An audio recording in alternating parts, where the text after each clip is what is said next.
ఒక రాజకీయ నాయకుడు కావాలని చెప్పి మనశంకర వరప్రసాద్ గారి సినిమా పైన రాజకీయం చేపిస్తున్నారు, సోషల్ మీడియాలో నెగిటివ్ ప్రచారం చేపిస్తున్నారు అని చెప్పి కూడా మాట్లాడుతున్నారు. సో అది ఎవరు అంత అవసరం ఎవరికి ఉంది అసలు? అంటే చిరంజీవి గారి సినిమాని కాదు, మెగా ఫ్యామిలీ నుంచి ఏ ఒక్క హీరో సినిమా వచ్చినా కూడా ఆ సినిమా నుంచి అంటే సినిమా ఇంకా 2-3 రోజులు ఉంది, ఇంకా వారం రోజులు ఉంది అనే సమయంలోనే ఇంకా సినిమా గురించి తెలుసా తెలియదా, కనీసం పోస్టర్లు అయినా చూసారా అంటే చూడకుండానే సినిమా గురించి నెగిటివ్ ప్రచారం అనేది స్టార్ట్ చేస్తూ ఉన్నారు. మరి ఆ ఫ్యామిలీ మీద, ఫ్యామిలీ హీరోల మీద ఎందుకు అంత అసహ్యం పెంచుకున్నారు అనేది ఎవరికి కూడా అర్థం కావట్లేదు. సో ఇప్పుడు ఏంటంటే మనశంకర వరప్రసాద్ గారు పండగకు వస్తున్నారు. మరి ఈ సినిమాతోని చిరంజీవి గారు ఈ ఇయర్ సంక్రాంతికి అయితే రాబోతున్నారు. ఇంకా ఒక్కరోజు సమయం మాత్రమే ఉంది. సో మరి ఇలాంటి సమయంలో ఆ రాజకీయ నేత ఒకరు ఎవరైతే ఉన్నారో ఈ సినిమా గురించి కంప్లీట్ ఒక గ్రూప్ని క్రియేట్ చేసుకొని ఆ గ్రూప్ సభ్యులందరితోని కూడా వ్యతిరేకంగా ప్రచారం చేయిస్తున్నారనే వార్త చాలా చాలా వైరల్ అవుతూ ఉంది. మరి తను ఎవరు ఇక్కడ అంటే మన చిరంజీవి గారికి ఏమైనా తెలుసా అంటే అవును, చిరంజీవి గారికి ఆల్రెడీ ఆ రాజకీయం అయితే తెలుసు.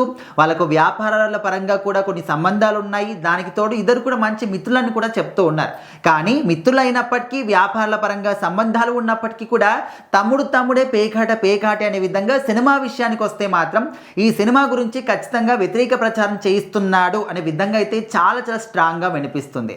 సో మరి సినిమా రిలీజ్ అయ్యేంత వరకు మీకు సహాయ శక్తులా కూడా సినిమా గురించి నెగిటివ్గా ప్రచారం చేయండి. సినిమా వచ్చినా కూడా ఇన్ కేస్ పాజిటివ్ టాక్ వచ్చినా కూడా మీ ప్రచారాన్ని మాత్రం మీరు అదే విధంగా కొనసాగించండి, నెగిటివ్గానే ప్రచారం చేయండి అనే విధంగా వాళ్ళకి చెప్పినట్టు కూడా తెలుస్తోంది.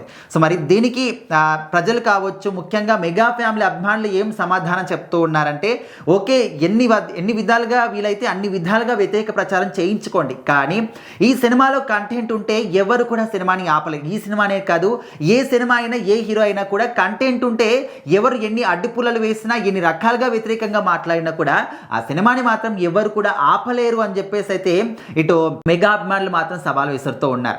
సో అది పక్కన పెడితే అనిల్ రాయపూడి గారి మీద ఒక నమ్మకం. ఇప్పటి వరకు ఏ హీరోతో సినిమా చేసినా కూడా ఒక్క ఫ్లాప్ కూడా చూడకుండా అన్ని సినిమాలను హిట్గా తీసుకొస్తూ ఉన్నారు అనిల్ గారు. మరి ఈసారి కూడా ఖచ్చితంగా హిట్ అవుతుందనే ధీమాతోని అందరూ కూడా ఉన్నారు.